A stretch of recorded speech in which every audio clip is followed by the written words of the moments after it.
In the traditional universe of Swiss watchmaking, price was once justified by heritage, centuries of history. Royal patrons' hand-finished movements assembled in quiet ateliers. Luxury meant legacy. Then, in 2001, Richard Mille entered the scene and rewrote the rules. This was not a brand founded in the 1800s. It did not have a museum full of antique pocket watches. It did not lean on aristocratic nostalgia. Instead, Richard Mille launched with a radical proposition. A watch should be a racing machine for the wrist. From day one, the positioning was clear. These were not delicate heirlooms, they were high-performance instruments engineered like Formula One cars. The debut model, the RM001 tourbillon, shocked the industry. Its price tag exceeded most established grand complications, despite the brand having no historical legacy. Collectors were stunned. How could a newcomer demand such astronomical pricing? The answer was differentiation. Richard Mille didn't present its watches as traditional timepieces. It presented them as mechanical laboratories. Cases were constructed from aerospace-grade titanium.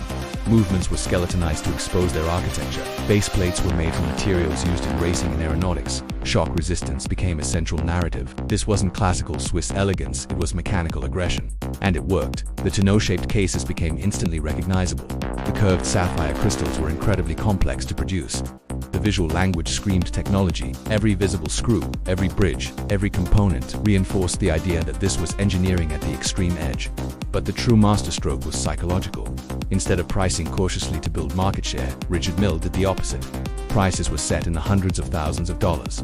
Some models reached into the millions. The barrier to entry wasn't accidental, it was strategic. High price became identity. In luxury markets, price is not merely a number, it is a signal.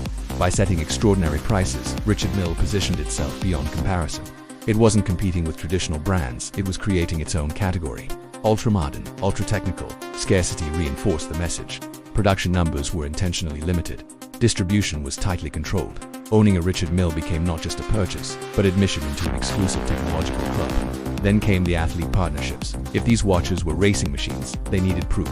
Enter Rafael Nadal. When Nadal stepped onto the tennis court wearing a tourbillon during professional matches, the industry froze. Tourbillons were fragile. They were not designed for high-impact sports. Yet Richard Mille engineered watches light enough and shock-resistant enough to withstand Grand Slam-level force. The spectacle was unforgettable.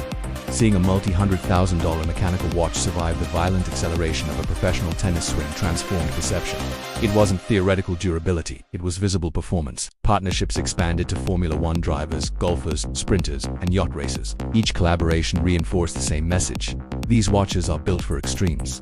Technology became theater. The brand's communication style avoided traditional romantic storytelling. Instead, it focused on materials, science, carbon composites, NTPT layers, sapphire cases machined from solid blocks, torque-limiting crowns, G-force testing. Collectors weren't just buying craftsmanship, they were buying innovation. Critics argued the designs were too modern, too aggressive, too unconventional. But once again, controversy amplified awareness. In a crowded luxury market filled with round gold cases and conservative aesthetics, Richard Mille's futuristic look stood apart instantly. The skeletonized dials revealed everything. Nothing was hidden, it was mechanical transparency, both visually and philosophically. And here's the deeper strategy. Radical differentiation justifies radical pricing. If a product looks and feels comparable to others, it must compete on price. But if it is unmistakably different, visually, technically, psychologically, it can define its own value structure. Richard Mille didn't try to explain why it deserved high pricing through heritage.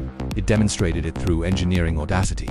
The brand positioned itself at the intersection of watchmaking, motorsport, and advanced materials science. It blurred the line between horology and high-tech experimentation. Over time, something remarkable happened. The extreme prices stopped shocking people. They became expected.